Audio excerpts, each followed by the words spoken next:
The National Payments Corporation of India has granted One97 Communications approval to participate in UPI as a third-party payment application provider under a multi-bank model.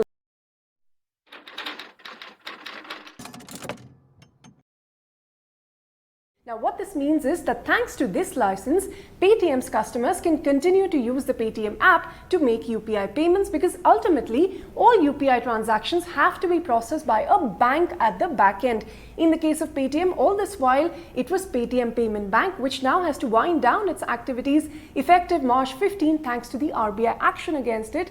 So now this third-party application provider license has been granted to Paytm under a multi-bank model. So there are 4 banks that are going to act as payment service providers, or PSPs, which essentially means that these banks will help facilitate the electronic payment transactions between the various parties that use Paytm. So why 4 banks, you ask, and not just 1 or 2? That's because NPCI says when you handle a very large volume of UPI payments, you can't just rely on one bank to settle them, because that may lead to a concentration risk, which means you need to diversify and have more banks. So even if one bank is unable to process transactions for whatever reasons, you still have these other banks to go to.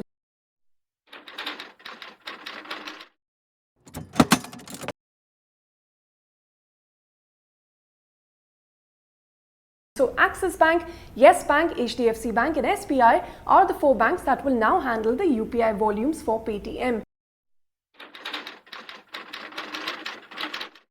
These banks also get access to the large customer base of Paytm. They can use that information to sell various financial products. They will also earn a fee for facilitating merchant settlements for Paytm, and of course, they get access to the float or the money that is available in these accounts, which can be deployed to earn additional income.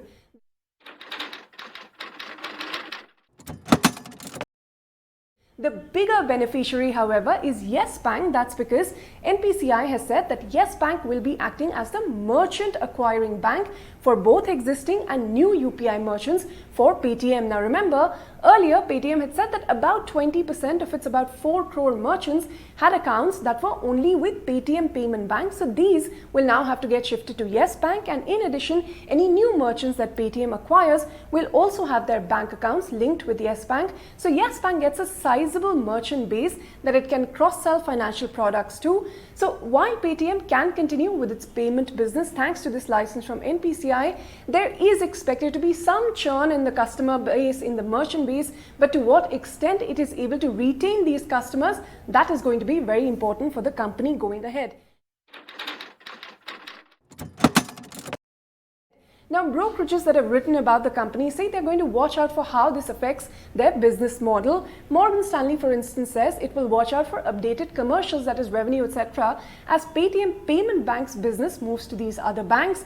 UBS says that in their base case scenario, there will be a 15 to 20% churn in Paytm's merchant and customer base, and they expect that Paytm's share in digital payments will come down to about 17% in FY25 from 25% before RBI's action, and they forecast a 2% decline in the overall revenues for Paytm in FY25.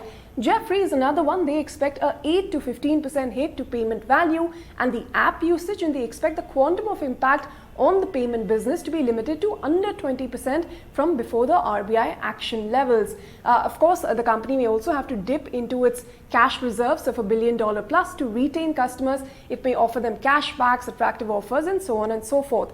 Meanwhile, we understand RBI is unlikely to change its stance on Paytm Payment Bank, which it had imposed severe restrictions on. So the March 15 deadline stays for it to wind up the banking activities. And so now the focus will shift to how Paytm pivots to make up for the revenue that it will lose from the banking arm shutting activities.